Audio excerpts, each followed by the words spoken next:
مختصر حمد و ثنا کے بعد ہم تمام دوست سنن الہیہ کو سمجھنے کی کوشش کر رہے ہیں۔ سنن الہیہ اللہ رب العالمین کے وہ قوانین جن کے مطابق اللہ رب العالمین عالم انسانیت کے ساتھ معاملات کرتے ہیں۔ گزشتہ جمعے اللہ رب العالمین کا عالمگیر قانون ابتلا ہم نے سمجھا تھا۔ آج اللہ رب العالمین کی دوسری سنت الہی ہدایت اور ضلالت، کہ اللہ رب العالمین کسی فرد یا قوم کو ہدایت دیتا ہے تو اس کے بھی اصول ہیں، اللہ رب العالمین کسی فرد یا قوم کو گمراہ کرتا ہے تو وہ بھی اپنے قانون کے تحت کرتا ہے۔ موضوع بڑا حساس ہے۔ قرآن ایک کائنات، قرآن ایک سمندر ہے۔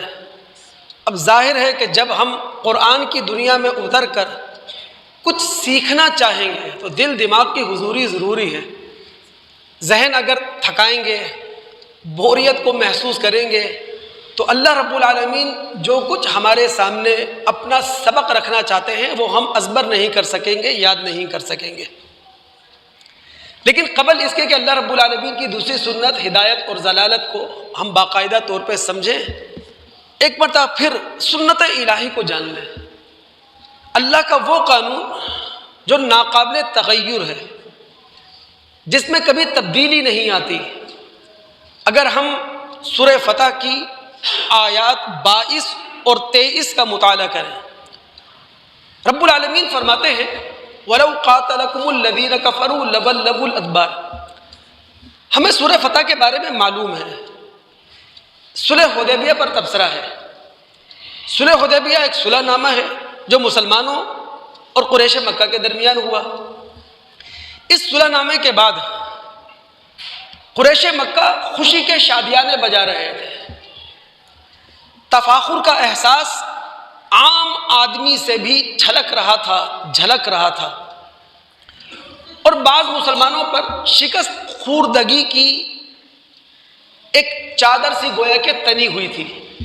یہ وہ موقع تھا کہ اللہ رب العالمین نے مسلمانوں کو تسلی دی اور قریش مکہ کو تنبیہ کی، اور پھر کہا وَلَوْ قَاتَلَكُمُ الَّذِينَ كَفَرُوا لَوَلَّوُا الْأَدْبَارَ۔ اگر اس موقع پر یہ کفار مکہ تم سے لڑ جاتے، پیٹ دکھا جاتے، اللہ رب العالمین نے اگر مسلمانوں کو اس موقع پر جنگ سے روکے رکھا تو اس کی وجہ یہ نہیں تھی کہ تمہیں ہزیمت کا خطرہ تھا، تمہاری شکست کا خطرہ تھا، نہیں۔ ثم لا یجدون ولیا ولا نصیرا۔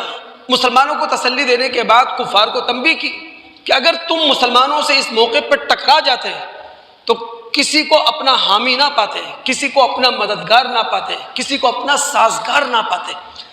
پھر رب العالمین نے اگلی آیت کے اندر اپنی سنت بیان کی، سنت اللہ التی قد خلت من قبل۔ یہ تو اللہ کی وہ سنت ہے جو پہلے سے چلتی ہوئی آ رہی ہے۔ چونکہ اللہ کی سنت کیا ہے؟ رسول کے مقابلے میں جب بھی کوئی قوم کھڑی ہوئی ہے اور اس رسول نے آخری درجے کی حجت اس قوم پر تمام کر دی ہے تو آنکھوں دیکھتے خدا کا عذاب برس پڑا ہے۔ وَلَن تَجِدَ لِسُنَّتِ اللَّهِ تَبْدِيلًا۔ اور جب اللہ کوئی قانون بنا دیتا ہے وہ ناقابل تغیر ہوتا ہے، اس میں ہرگز تبدیلی نہیں آتی۔ سنت الہی کو سمجھ لینے کے بعد اب ہم ہدایت اور ضلالت کے الہی عالمگیر قانون کو سمجھنے کی کوشش کریں گے۔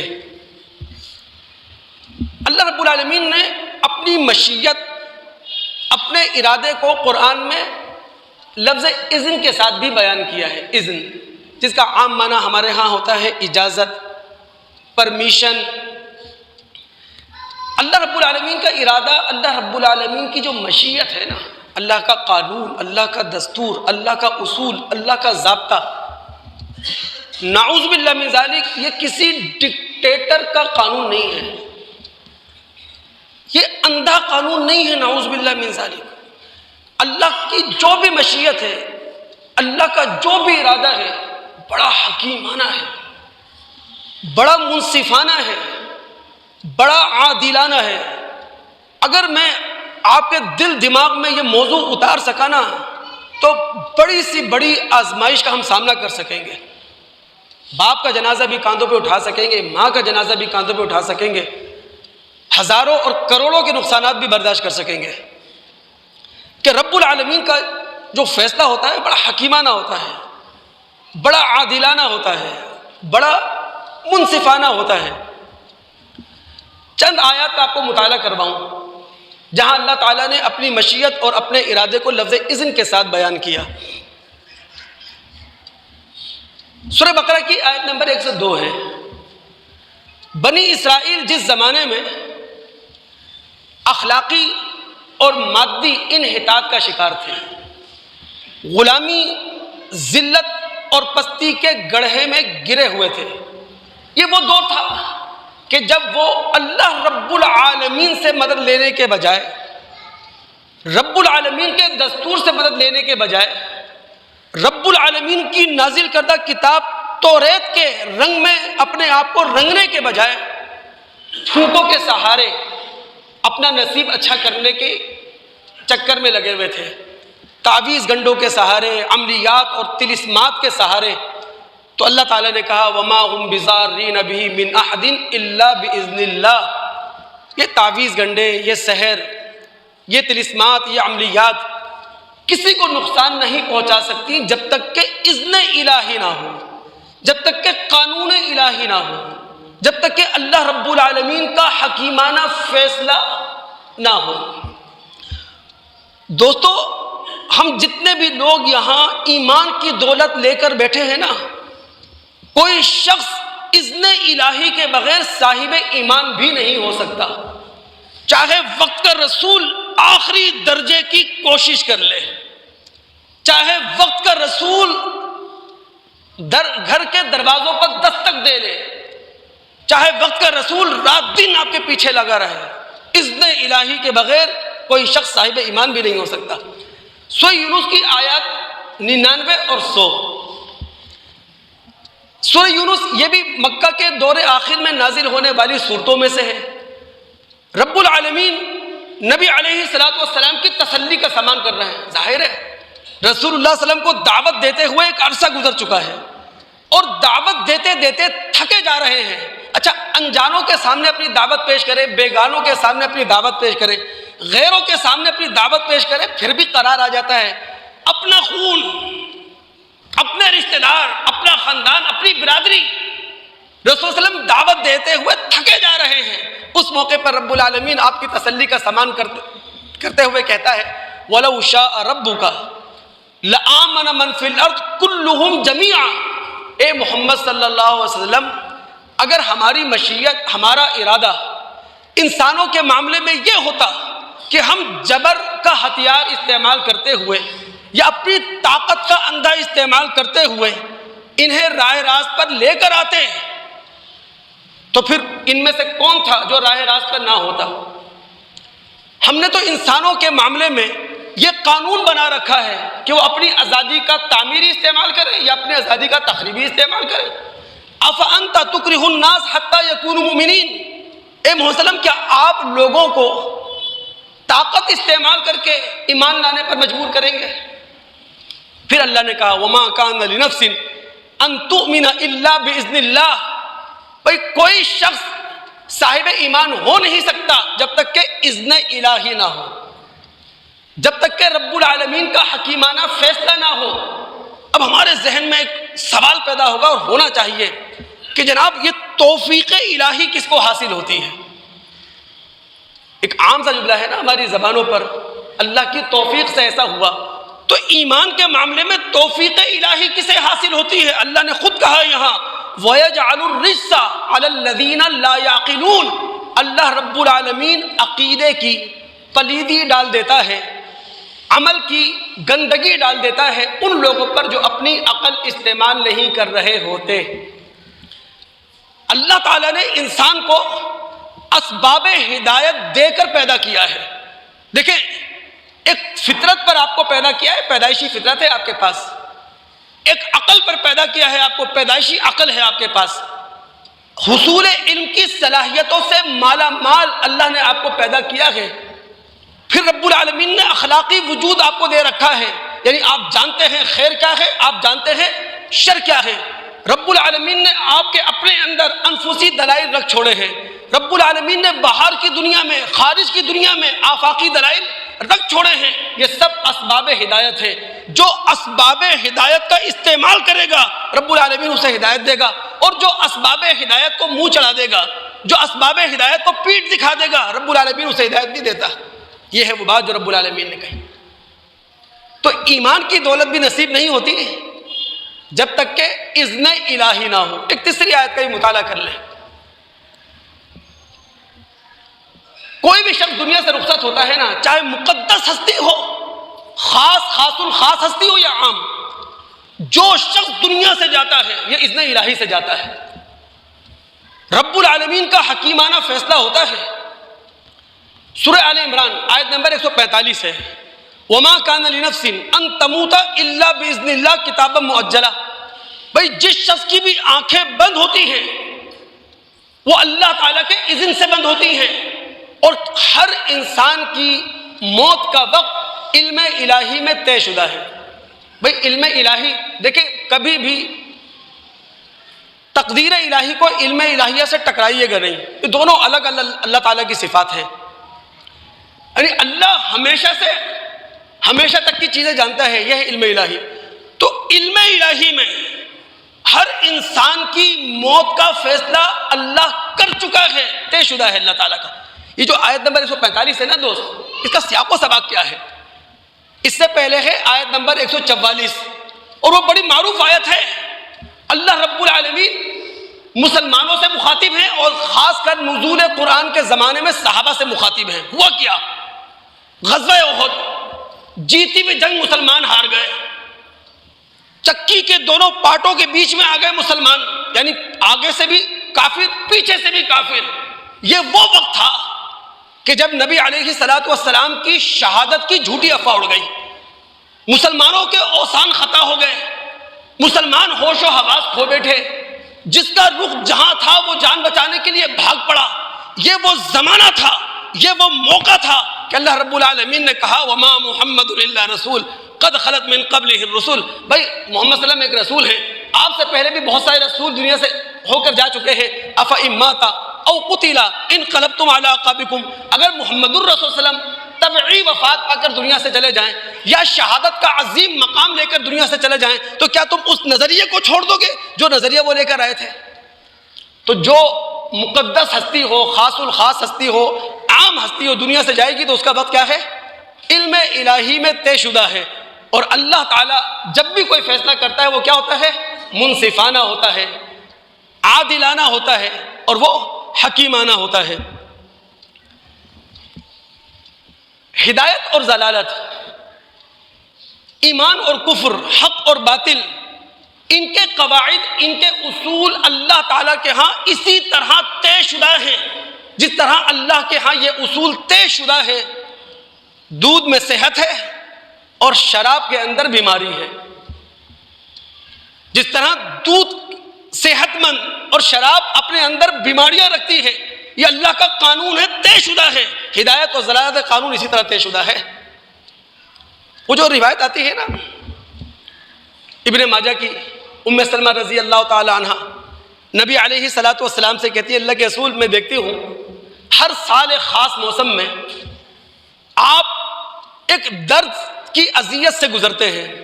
اور وہ درد اللہ کے رسول کو خاص موسم میں کیوں ہوتا تھا؟ ایک یہودیہ عورت نے بکری کے گوشت میں زہر ملا کر اللہ کے رسول کو کھلا دیا تھا. تو اس موقع پہ نبی علیہ الصلوۃ والسلام نے اس کی طرف اشارہ کرتے ہوئے کہا تھا کہ جو مصیبت بھی مجھ محمد صلی اللہ علیہ وسلم کو پہنچتی ہے وَهُوَ مَكْتُوبٌ عَلَيَّ وَآدَمْ فِي طِينِهِ، اللہ تعالیٰ کے ہاں یہ مصیبت طے شدہ ہے جبکہ آدم ابھی مٹی میں تھے. یعنی ابھی انسان دنیا میں نہیں آیا ہے، انسان زمین میں خلیفہ نہیں بنایا گیا ہے. اللہ رب العالمین نے سارے اصول طے کر دیے ہیں، سارے قوانین بنا دیے ہیں. اگر میں اپنی بات آپ کو سمجھا پا رہا ہوں، میرے تمام سننے والے میں ان کو یہاں روکوں گا اور ان سے درخواست کروں گا کہ اللہ کی رضا کے لیے دماغ کو حاضر رکھیے گا. جب تمام دوست قرآن کا مطالعہ کرتے ہیں تو آپ ان لفظوں سے بہت گزرتے ہیں، یضل من یشاء ویہدی من یشاء، اللہ جسے چاہتا ہے گمراہ کرتا ہے، اللہ جسے چاہتا ہے ہدایت دیتا ہے۔ میں نے آپ سے کہا کہ قانون ہدایت اور قانون ضلالت طے شدہ ہے، لیکن اللہ تعالیٰ نے جو قانون ہدایت یا قانون ضلالت بنایا ہے وہ نعوذ باللہ ڈکٹیٹر ہو کے نہیں بنایا، ہمارا خالق ہو کر بنایا ہے۔ اس نے یہ قانون حکیمانہ بنیادوں پر بنائے ہیں، اس نے یہ قانون عدل اور انصاف کی بنیاد پر بنائے ہیں۔ میں ایک آیت کا آپ کو مطالعہ کر رہا ہوں، بہت کچھ سمجھنے میں آسانی رہے گی۔ سورہ ابراہیم مکی صورت ہے، یہ بھی مکہ کے دور آخر میں نازل ہوئی ہے، اور دوستوں کو میں بتا چکا ہوں، جب میں کہتا ہوں کہ مکہ کا دور آخر تو اس کا مطلب یہ ہوتا ہے کہ یہ صورتیں اس وقت نازل ہوئیں جب نبی علیہ الصلوۃ والسلام کے مکہ کے اندر جو دو سہارا تھے وہ دنیا سے رخصت ہو گئے تھے۔ دو سہارے تھے آپ کے، ایک سہارا آپ کا خدیجہ رضی اللہ تعالیٰ عنہ کی شکل میں تھا، ایک ابو طالب کی شکل میں تھا۔ جب یہ دونوں رخصت ہو گئے اس کے بعد جو صورتیں نازل ہوئی ہیں یہ دور آخر کی صورتیں ہیں۔ سورہ ابراہیم مکی صورت مکہ کے دور آخر میں نازل ہوئی، اس کی آیت نمبر 4 ہے۔ رب العالمین نے دوستو بڑی اہم بات سمجھائی ہے۔ اللہ نے کہا وما ارسلنا من رسول الا بلسان قومہ، جو رسول آیا اللہ تعالیٰ کی دعوت لے کر، اللہ کا پیغام لے کر، اس نے اللہ کی دعوت، اللہ کا پیغام قوم کی زبان میں پیش کیا۔ کیوں؟ لیبین لہم، تاکہ نبی اور قوم کی زبان ایک ہی ہو، بعد میں قوم کے لوگ یہ نہ کہہ سکے جناب ہمیں تو آپ کی بات سمجھ ہی نہیں آئی۔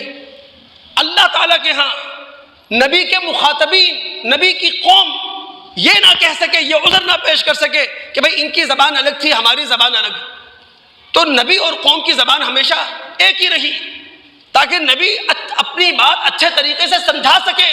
پھر اگلا جملہ اللہ نے کہا یضل اللہ من یشاء ویہدی من یشاء، اللہ جسے چاہتا ہے گمراہ کرتا ہے، اللہ جسے چاہتا ہے ہدایت دے دیا کرتا ہے۔ اب دیکھیں، نبی نے تو اپنا کام کر دیا، رسول نے تو اپنا کام کر دیا، محمد الرسول اللہ صلی اللہ علیہ وسلم براہ راست نبی کس کی طرف بنائے گئے؟ اہل مکہ کی طرف، قریش مکہ کی طرف۔ یہی اہل مکہ ہیں، قریش مکہ ہیں جنہوں نے نبی علیہ الصلوۃ والسلام کی دعوت پر لبیک کہا، وہ صحابہ بن گئے۔ اور یہی اہل مکہ ہیں، یہی قریش مکہ ہیں جنہوں نے نبی علیہ الصلوۃ والسلام کی دعوت پر لبیک نہیں کہا، کیا کہلائے؟ مشرکین اور کافر کہلائے۔ ہوا کیا بھائی؟ دعوت اللہ کے رسول نے سب کو پیش کی، جن لوگوں نے اسباب ہدایت کو استعمال کیا وہ ہدایت پا گئے، جنہوں نے اسباب ہدایت کو استعمال نہیں کیا وہ گمراہ رہے۔ بلکہ میں اس سے آگے جا کر کہوں گا جنہوں نے اللہ رب العالمین کے دیے ہوئے اسباب ہدایت کو جلدی استعمال کیا انہیں ہدایت جلدی مل گئی۔ آپ کے چچا ہیں نا حمزہ رضی اللہ تعالیٰ عنہ، انہیں ہدایت جلدی مل گئی۔ اور جنہوں نے اسباب ہدایت کو استعمال کیا، دیر سے استعمال کیا، انہیں ہدایت ملی، دیر سے ملی۔ آپ کے چچا ہیں عباس رضی اللہ تعالیٰ عنہ۔ اور جنہوں نے اسباب ہدایت کو استعمال ہی نہیں کیا انہیں ہدایت ہی نہیں ملی۔ آپ کے چچا ہیں ابو لہب بھی آپ کا چچا ہے، ابو طالب بھی آپ کا چچا ہے۔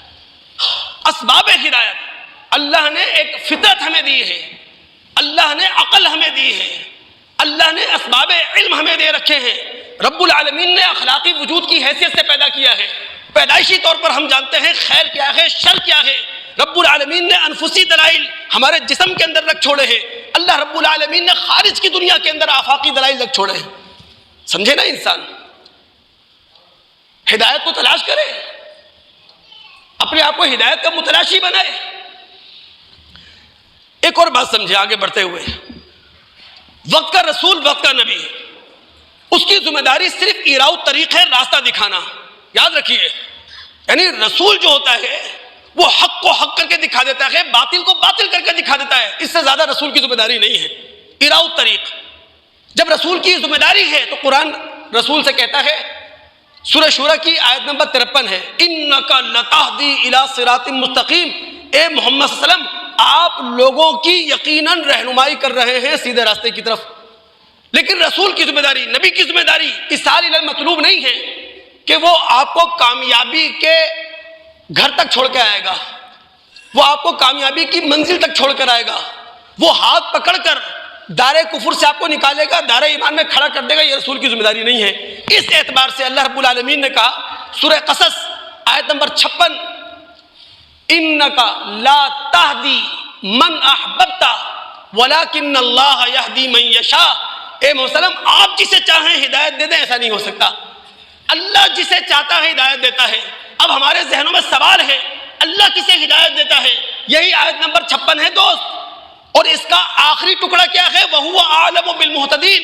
اے محمد صلی اللہ علیہ وسلم، آپ جسے چاہیں ہدایت نہیں دے سکتے، ہم جسے چاہیں ہدایت دے، اس لیے کہ وَهُوَ أَعْلَمُ بِالْمُهْتَدِينَ، ہم جانتے ہیں کون ہدایت کا متلاشی ہے، کون ہدایت کا طالب ہے۔ ہدایت صرف اسے ملے گی جو ہدایت پانے کا ارادہ رکھتا ہو، جو ہدایت پانے کی نیت رکھتا ہو، جو ایک قدم آگے بڑھائے۔ ایک حدیث سمجھے یہاں، کاش کہ میں آپ کو حدیث سمجھا سکوں، دماغ حاضر رکھیں گے تو حدیث سمجھ میں آئے گی۔ بڑی معروف روایت ہے دوست، بخاری مسلم کی، علی رضی اللہ تعالیٰ عنہ اس کی روایت کے راوی ہیں۔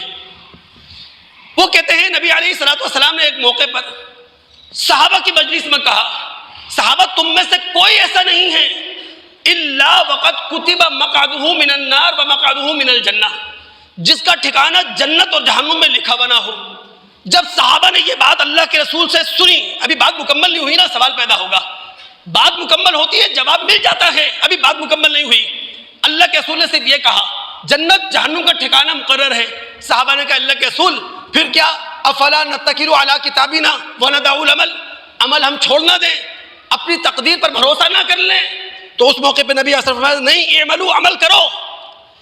اللہ کے علم میں جو شخص جس عمل کے لیے پیدا کیا گیا ہے، میں علم کا استعمال کر رہا ہوں، اللہ کے علم کے مطابق جو شخص جس عمل کے لیے پیدا کیا گیا ہے، اس عمل کے لیے اسے سہولت اور آسانی مل جائے گی۔ مثال کے طور پر علم الہی میں کوئی شخص اہل سعادت میں سے ہے تو اللہ رب العالمین اسے نیکی کرنے کی توفیق دے گا۔ علم الہی میں اگر کوئی اہل شقاوت میں سے ہے تو اللہ رب العالمین اسے گناہ کرنے کا پورا موقع دے گا۔ پھر رسول نے سورہ لیل کی آیاتیں پڑھی ہیں، اگر یہ آیات آپ سمجھ گئے نا تو رسول کا پورا مضمون آپ کو سمجھ میں آ جائے گا، رسول کہہ رہے تھے۔ فَأَمَّا مَنْ آتَى، یہ آیتیں آپ نے پڑھی ہیں، فَأَمَّا مَنْ آتَى وَاتَّقَى وَصَدَّقَ بِالْحُسْنَى فَسَنُيَسِّرُهُ لِلْيُسْرَى، جس شخص نے اپنی آزادی، جس شخص نے اپنے اختیار کا تعمیری استعمال کیا، جس شخص نے اپنے علم اور عقل کا صحیح استعمال کیا اور اپنے علم و عقل کا صحیح استعمال کرتے ہوئے راہ خدا میں اس نے مال خرچ کیا، اللہ رب العالمین سے ڈر کر اس نے زندگی گزاری، نیکی اور بھلائی کی تصدیق کی، ہم اسے سہولت بھرا راستہ دے دیں گے نیکی کا۔ لیکن اس کے مقابلے میں وَأَمَّا مَنْ بَخِلَ وَاسْتَغْنَى وَكَذَّبَ بِالْحُسْنَى، وہ شخص جس نے اپنی آزادی، اپنے اختیار کا غلط استعمال کیا، جس نے اپنے علم اور عقل کا اندھا استعمال کرتے ہوئے بخیلی کا رویہ اختیار کیا، اللہ رب العالمین سے بے پرواہی کا رویہ اختیار کیا، نیکی کو جھٹلا دیا، اچھائی کو جھٹلا دیا، فَسَنُيَسِّرُهُ لِلْعُسْرَى، ہم اسے بدی کے راستے کی سہولت دے دیں گے۔ یہ اللہ کا قانون ہے دوست۔ تو اللہ دیکھتا ہے کون سا شخص، کون سی قوم وہ ہدایت کی متلاشی ہے، اللہ ہدایت دے دیتا ہے۔ اللہ دیکھتا ہے کون سا شخص، کون سی قوم ضلالت کی متلاشی ہے، رب العالمین اس راستے پر اسے بڑھنے دیتا ہے۔ اللہ کا اصول ہدایت اور ضلالت کے معاملے میں سمجھ لیں دوست، پہلا قدم آپ کو اٹھانا پڑے گا، یعنی ایسا نہیں ہو سکتا کہ رب العالمین آپ کی طرف لپکے گا، آپ کی طرف آئے گا، اللہ کو آپ کی احتیاج نہیں ہے، نعوذ باللہ من ذالک، اللہ آپ سے بے پرواہ ہے۔ آپ کو خدا کی ضرورت ہے، آپ کو خالق کی ضرورت ہے۔ ہدایت اور ضلالت کے معاملے میں اللہ کا اصول یہ ہے کہ اگر تم ہدایت کے متلاشی ہو تو قدم پہلے آپ آگے بڑھاؤ، ہاتھ اپنا آگے آپ بڑھاؤ۔ اگر آپ مطالعہ کر سکیں سورہ رعد کی آیت نمبر 27 کا، تو رب العالمین فرماتے ہیں قُلْ إِنَّ اللَّهَ يُضِلُّ مَن يَشَاءُ وَيَهْدِي إِلَيْهِ مَنْ أَنَابَ، اے رسول کہہ دو اللہ جسے چاہتا ہے گمراہ کرتا ہے، لیکن وَيَهْدِي إِلَيْهِ مَنْ أَنَابَ، ہدایت اسے دیتا ہے جو رب العالمین کی طرف رجوع کرے، جو رب العالمین کی طرف پلٹ کر آئے۔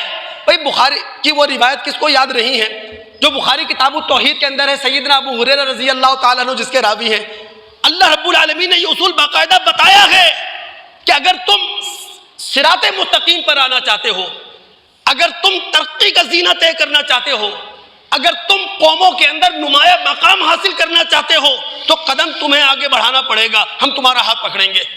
ابو ہریرہ کیا کہتے ہیں رضی اللہ تعالیٰ عنہ؟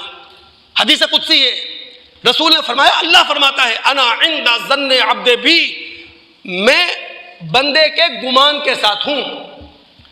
بندہ مجھے اپنی جی میں یاد کرتا ہے، ذکرتو فی نفسی، میں بندے کو اپنے جی میں یاد کرتا ہوں۔ بندہ مجھے مجلس میں یاد کرتا ہے، ذکرتہ فی ملئ خیر منہم، میں اس بندے کو فرشتوں میں یاد کرتا ہوں۔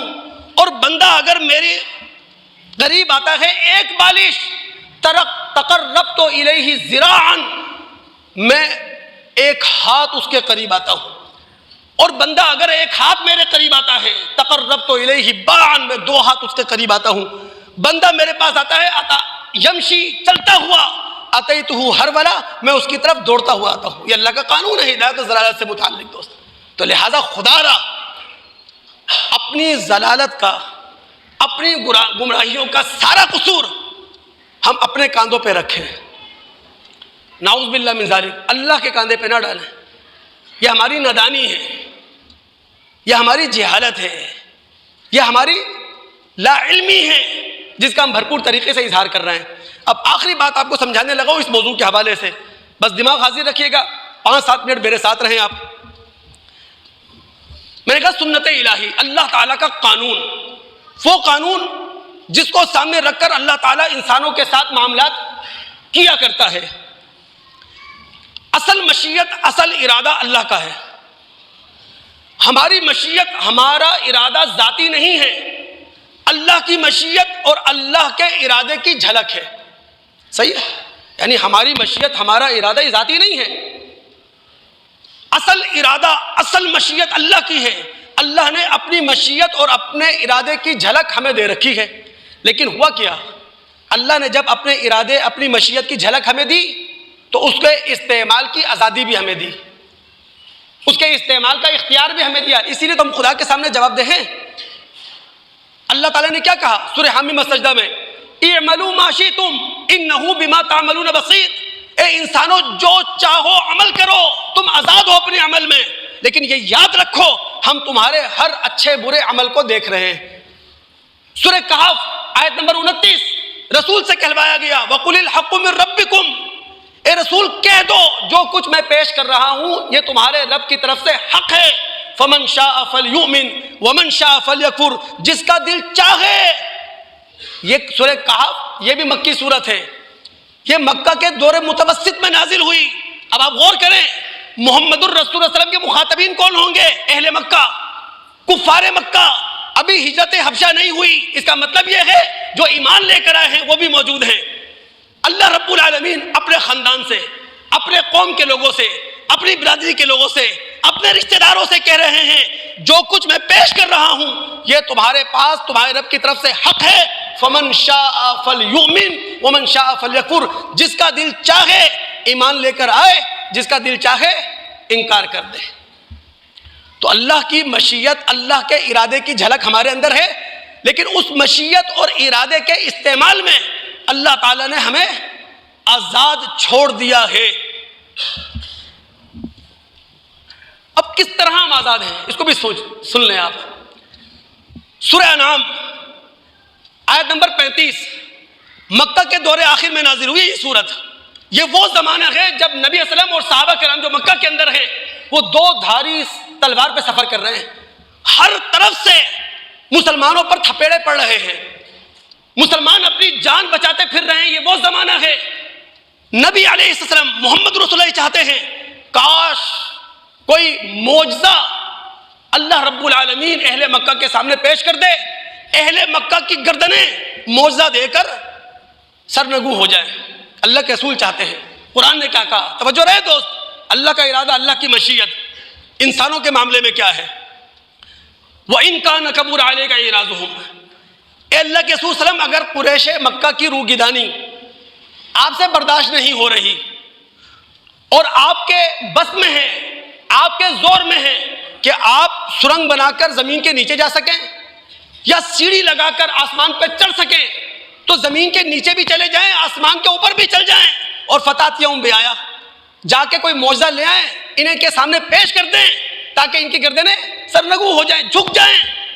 پھر رسول کو تسلی دی، وَلَوْ شَاءَ اللَّهُ لَجَمَعَهُمْ عَلَى الْهُدَىٰ، اے محمد صلی اللہ علیہ وسلم اگر اللہ کی مشیت، اللہ کا ارادہ انسانوں کے معاملے میں یہ ہوتا کہ ان کے ہاتھ پیر باندھ دیے جائیں، انہیں مجبور کر کے ہدایت کے راستے پہ کھڑا کر دیا جائے، انہیں ریموٹ کنٹرول پر صراط مستقیم پر کھڑا کریں ہم، تو رسول یہ کام ہم خود کر لیتے ہیں، آپ کو بھیجتے کیوں؟ قرآن کیوں نازل کرتے ہیں آپ پر؟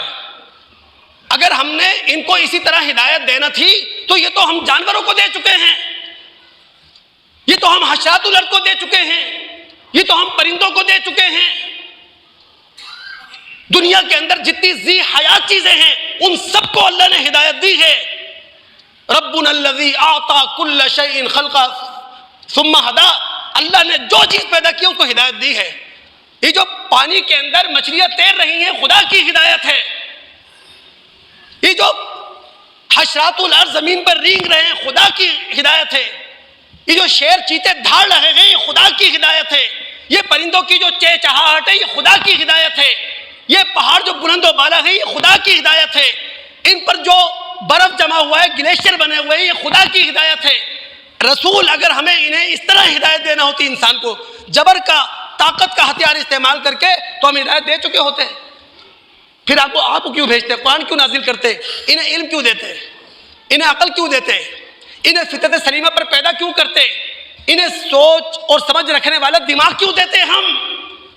تو دوستو ہدایت اور ضلالت کا قانون انسانوں کے معاملے میں یہ ہے کہ انسان اسباب ہدایت کا استعمال کر کے صحیح راستہ پائے گا، اور اسباب ہدایت کا استعمال نہیں کرے گا غلط راستے پر چلا جائے گا۔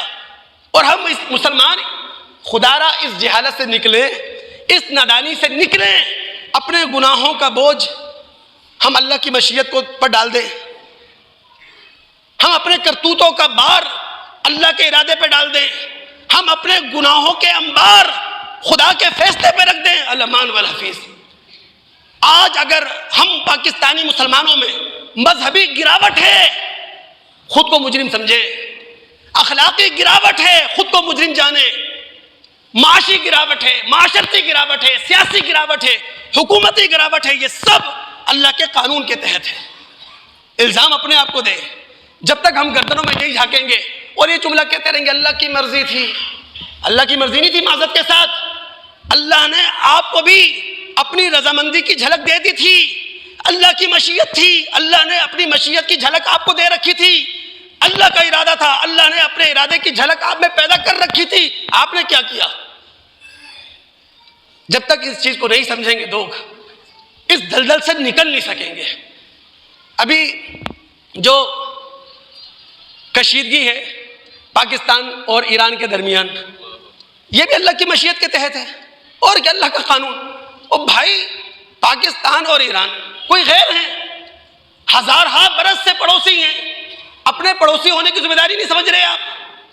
ہزارہا برس سے آپ دونوں کا وجود ہے، آپ کو احساس ہی نہیں ہے، پھر آپ اسلامی برادر ملک ہیں، آپ کو اپنی ذمہ داری کا احساس نہیں ہے۔ بھائی جب تم اپنی عقل استعمال نہیں کرو گے، اپنی ذمہ داری کو پورا نہیں کرو گے، اپنے آپ کو ڈیوٹی فل نہیں بناؤ گے، تو پھر یہی ہونا ہے نا۔ اب جذباتی آدمی کہے گا دیکھو ایران کا مسئلہ کھڑا ہو گیا، شیعہ سنی کا مسئلہ نہیں ہے، یہ بے وقوفی ہے۔ جو مسئلہ گھر کے اندر حل ہو سکتا ہے، ڈائلاگ کے ذریعے حل ہو سکتا ہے، کہیں انتہا پسندی ہے، کہیں دہشت گردی ہے، کہیں سرحدیں محفوظ نہیں ہیں، تو بھائی بیٹھو نا۔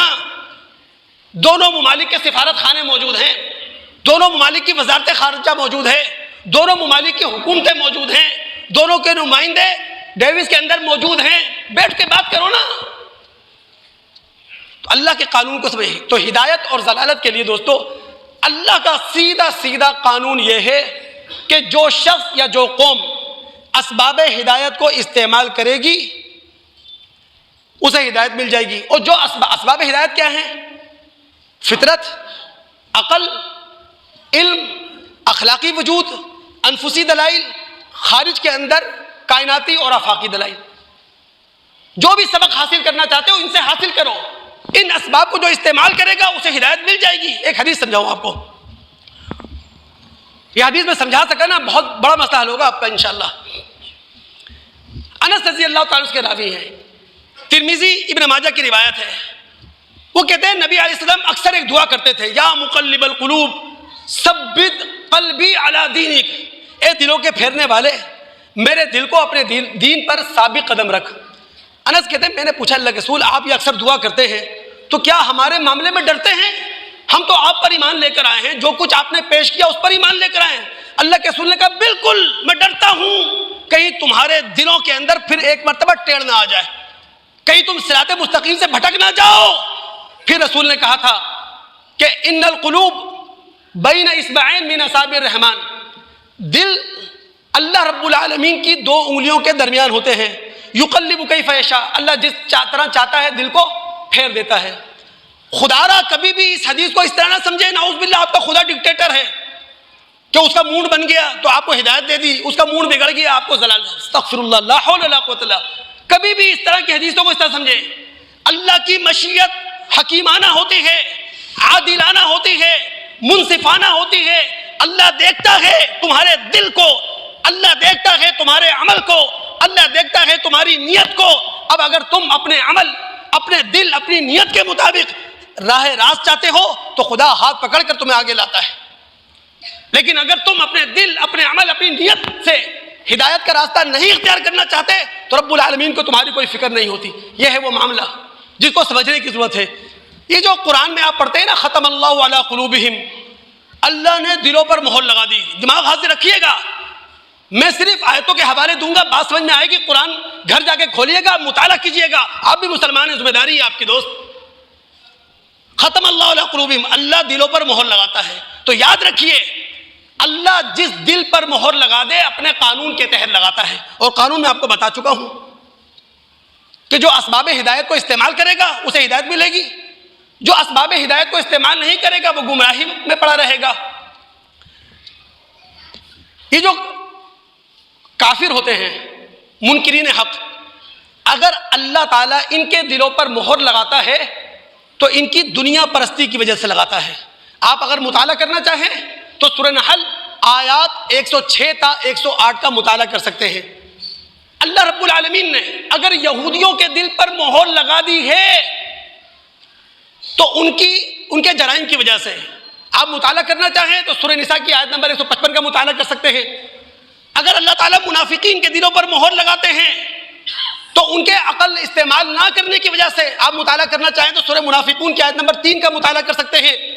اور اگر اللہ رب العالمین انبیاء علیہم السلام کے معاندین اور مخالفین کے دلوں پر مہر لگاتے ہیں تو انبیاء کی مخالفت کی وجہ سے لگاتے ہیں، وحی کی مخالفت کی وجہ سے لگاتے ہیں۔ اگر یہ مضمون آپ پڑھنا چاہیں تو سورہ اعراف کی آیت نمبر 101 کا مطالعہ کر سکتے ہیں۔ اللہ تعالیٰ سے دعا ہے اللہ تعالیٰ سننے کے بعد سمجھنے کے بعد عمل کرنے کی توفیق عطا فرمائے۔ اصل میں یہ مضمون تھوڑے سے ٹیپیکل ہوتے ہیں، تھوڑے مشکل ہوتے ہیں، ممبر پر کھڑے ہو کر اس طرح کے مضامین کو بیان کرنا مشکل ہوتا ہے۔ ہاں درس اور دروس کی محفل میں اس طرح کے موضوعات بہت آسانی سے سمجھائے جا سکتے ہیں، لیکن بہرحال اللہ رب العالمین سمجھنے کے بعد عمل کی توفیق دے۔ اگر کسی دوست کا پھر بھی کوئی سوال ہو تو انشاءاللہ میں آپ کا دوست ہوں، آپ کا بھائی ہوں، موجود ہوں، نماز کے بعد آپ کوئی سوال کر سکتے ہیں۔ السلام علیکم ورحمۃ اللہ وبرکاتہ۔